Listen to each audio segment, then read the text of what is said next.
Hello, everyone. Welcome to the next edition of Competitive Lists. I got 5 O's. I'm sorry I have not done this in a while. Clearly, because my backlog is pretty full. I'm super sorry I have not been able to get around to it. But I have, I believe, 11 or 12 decks to talk about today. They range, I think, from a month or so ago to now. So bear with me. There is some decks at the very beginning that don't feature new cards, but they're still sweet, and I want to talk about them. But if you like this kind of content, don't forget to like, comment, subscribe, hit that bell notification reward for future videos. Let me know down in the comment section if this is your favorite series in general. Because I do want to be able, now that I opened up maybe my Monday, since it's getting discontinued, except for new releases, I'm going to try to see if I can't fill that slot with recording these instead. But the issue is, a lot of the time, I'm having a hard time finding sweet decks to talk about. So that's one of my biggest issues going on with Pioneer, because it's like the same 5 decks putting up results constantly. So let's get into the list, break them down.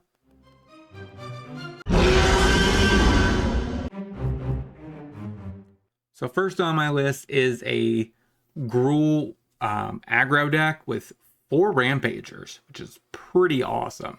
It plays Huntsman's Redemption and Ogier Oxville. So like this is like a little bit of a combo-ish deck with Scamp.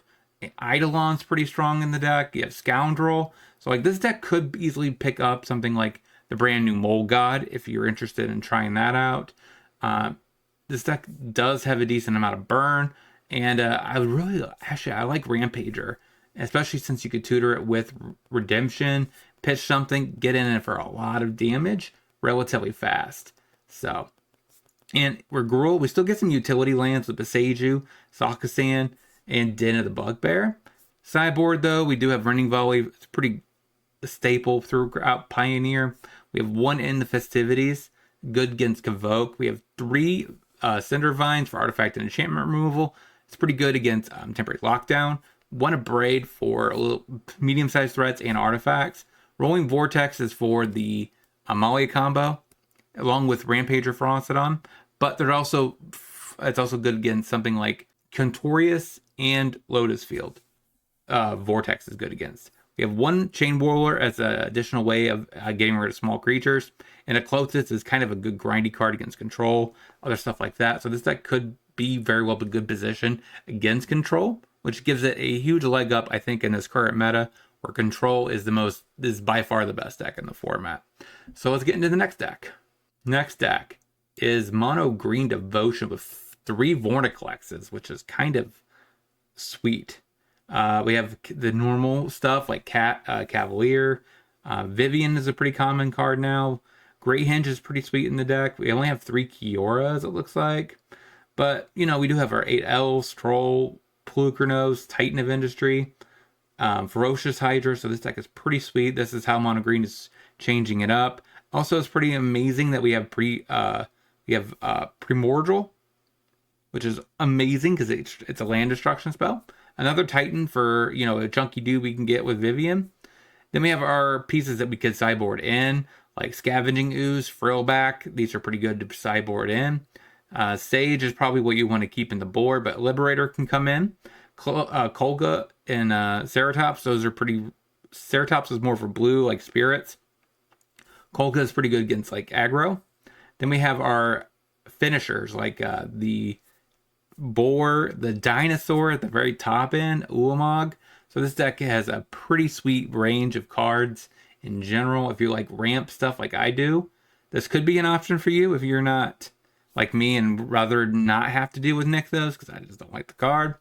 Especially since it's no longer a Timmy card. It is a Timmy card in Modern, but, let's get into the next deck on my list.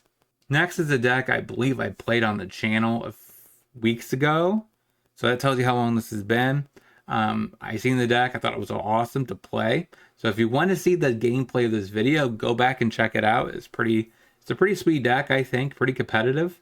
Of course, it plays the Sphinx of Foresight to help set up our draws for Fires of Invention, which is really good for the deck. Moonblessed Cleric helps find the fires, binding, lockdown, so it has a pretty good matchup against aggro as well, just because of the lockdowns, which is just one of the best cards in the format. I really think it should go, but you know, that's just me.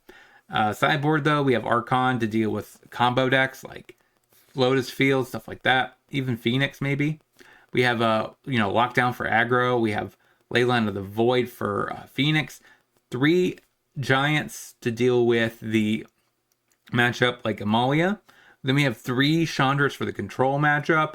So this deck can grind with the best of them, and it has a pretty good shot at beating a lot of the tier 1 decks. So if you're interested in playing fires, this is a very spicy way of building it. And it is Jeskai, so that gives it some bonus points. I guess you can't technically play. I'll say you could play the new Lightning Helix, but we have Karuga, so that is Jeskai's Fires. Let's get into the next deck. Next deck on my list is a Simic Merfolk list with a total of 12 1-drops. So this is more aggro-centric Merfolk. It's not the combo deck like I featured a few days ago on the channel. So if you're interested in watching that video, go check it out if you're like Merfolk. But we have two sets of Lords, which is pretty powerful. Tidebinder Mage, Tidebinder, which is just the best Merfolk I think printed in a very long time, other than Hexcatcher. But sideboard, we have Mistcaller, since Creativity is a big deck again. We have 2 Spell Pierces, pretty good against like Control, so we get the tempo play. Sanctuary is good against Rakdos midrange. We have a Cage for Graveyard Hate along with a Hearse. We have 3 Brazen Borrowers, kind of a catch-all bounce spell, and it's a decent flyer to close out the game. So that is our choice of removal out of the board. That is Simic Merfolk. Let's get into the next. Next on my list is a spicy deck featuring Likeness Looter, which is a card actually I think someone in my Discord asked a little bit ago. What can you do with it? You could play in this deck, clearly. We have Harvester, we have a Sellsword, Kroxa, 4 full play sets, and Ancient One. Those both are pretty good to sacrifice to Obnixilis to kind of go do a little bit of a pseudo combo. So it's Grixis kind of a control shell. And then we have Lava Tongue, which is a card that doesn't really see a lot of play. So I'm kind of excited to see it actually in a list. Brass Tunnel Grinder, we should be able to sprock this in quite frequently.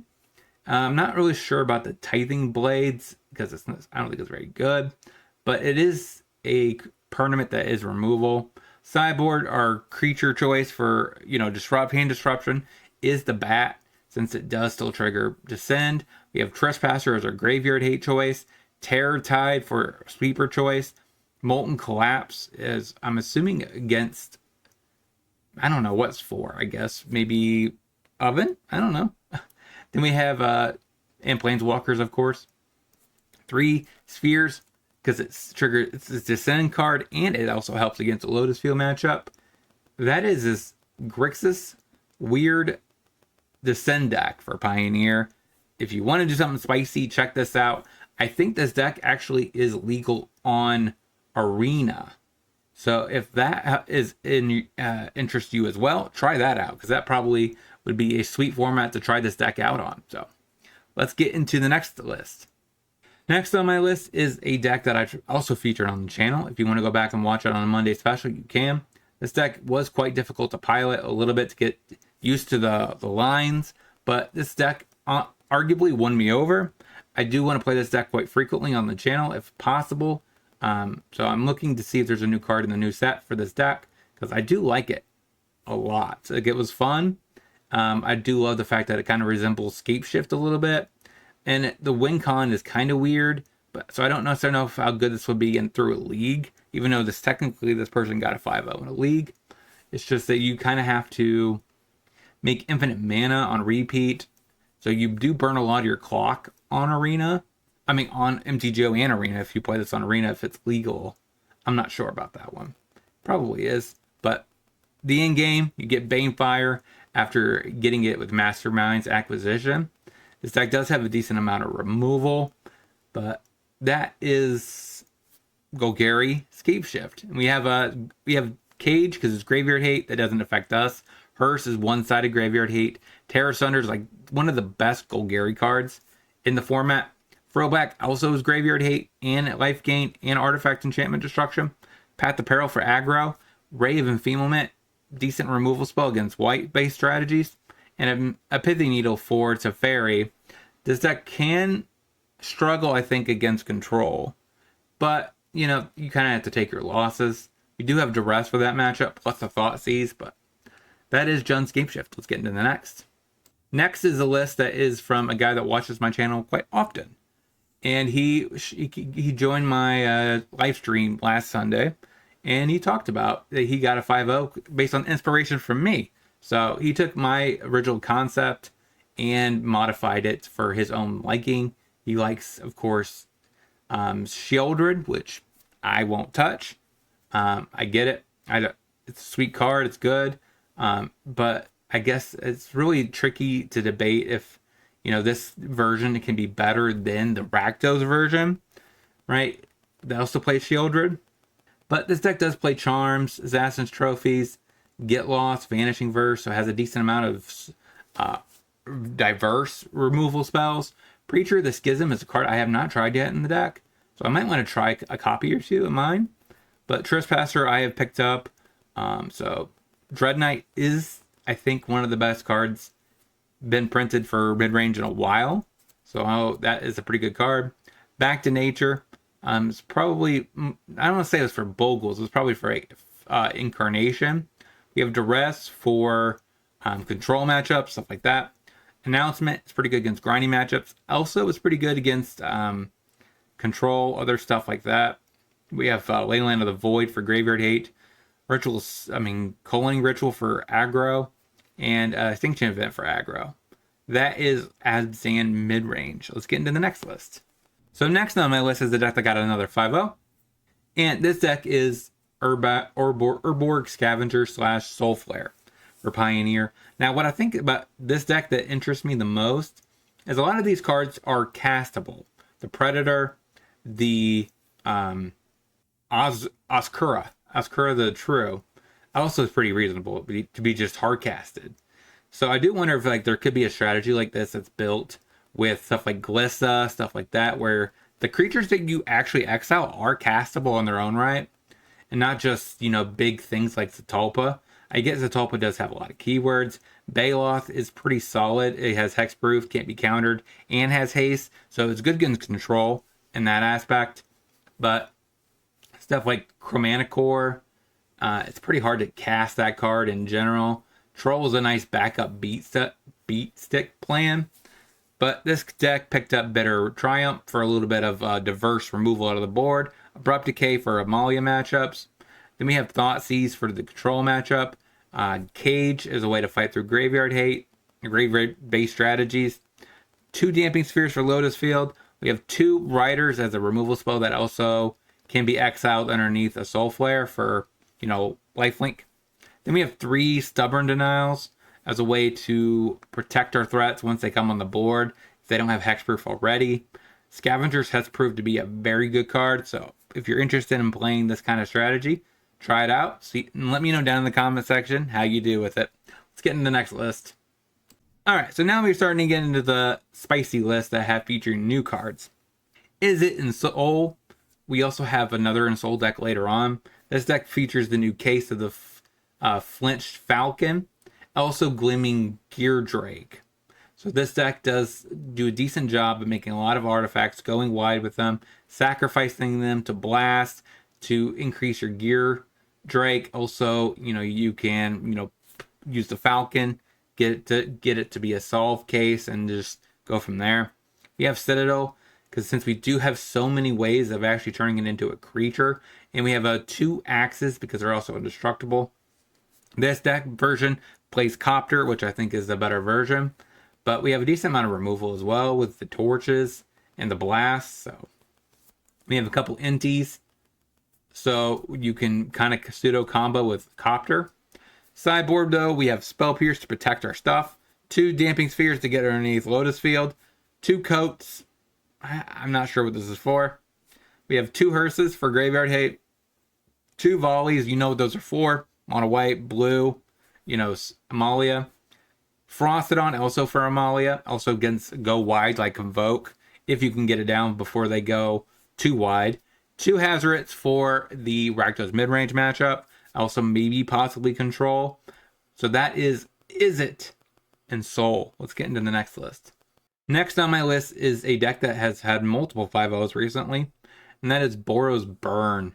This deck plays Soulscar Mage, Swifty, has 4 helixes, and 4 Boros charms. So I did feature a Boros Burn deck this week, but this deck could be a very good possibility as the better, more proven choice.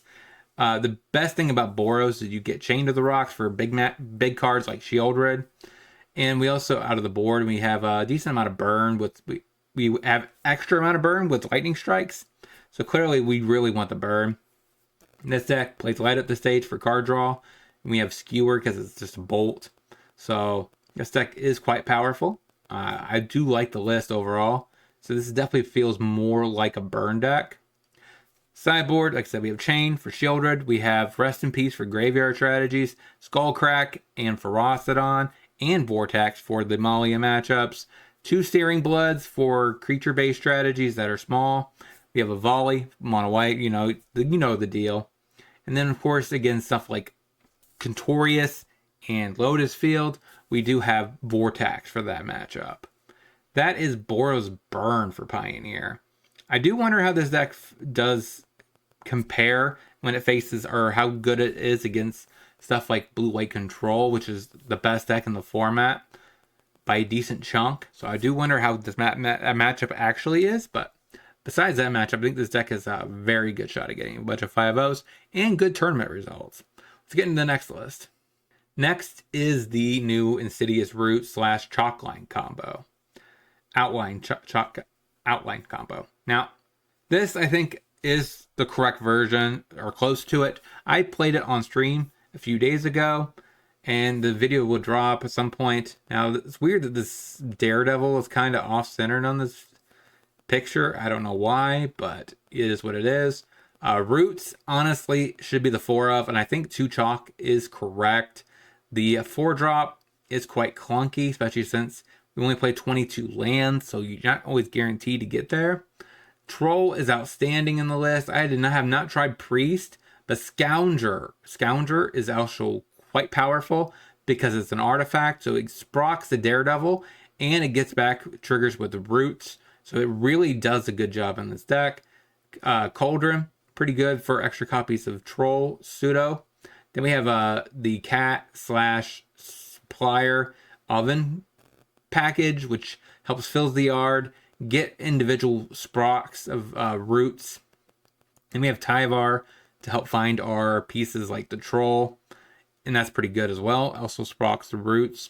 Sideboard, since we are a Tyvar deck, Might is one of the best choices for artifact and enchantment removal. We have Dust Shadow for Amalia, Thoughtseize for control / midrange. We have Abrupt Decay for small grinding matchups, also Amalia. Then we have 3 Damping Spheres for Lotus Field. That is Golgari Roots for Pioneer. Let's get into the last deck on my list. Last on my list is Azorius and Soul. So this deck is a little bit different than the previous one. It plays Mikachu, Reign of Truth, has both Inspectors plus the Siren and Warren, so it kind of has a little bit of the Convoke stuff involved. Then we, of course, have Portable Hole and Dust Rose.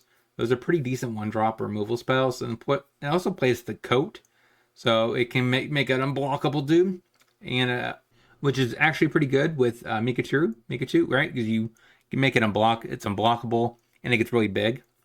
And then we have a bunch of lands. Fuse 3 Citadels, which is pretty good. Sideboard, we have Portable Holes and Dusk Rose for a little bit of diverse removal. Against control, we do have No More Lies to protect our threats. Rest in Peace for Graveyard Hate. Invasion for mid-range and control, which is pretty good. And Wedding Announcement, also pretty good against both those matchups as well. So clearly that means this deck does try to change up Game 2, Game 3 against matchups that are stuff like control, where they do bring in temporary lockdowns and they can answer almost everything. So having something like Wedding Announcement, Get Lost, No More Lies for those matchups, and Invasion is pretty good. And you don't really need the Holes or the Reliquary. So that is the last deck we had to talk about. Let me know down in the comment section what was your favorite list of this video. And until next time, make sure let me know all the things you want me to know about these decks in the comment section. Did I miss something? Did I miss a little synergy? I want to make sure I improve these videos as best as I possibly can. But until next time, hope you guys have a great rest of your day. Talk to you soon.